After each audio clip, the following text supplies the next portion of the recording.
Hi, welcome to everyone here. Today is the sixth day of the Novena.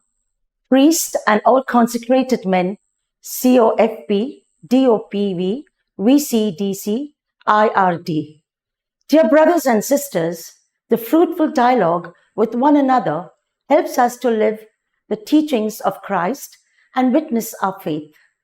The theme chosen for our sixth day of spiritual preparation is, like Saint Francis Xavier, let us fruitfully dialogue with others.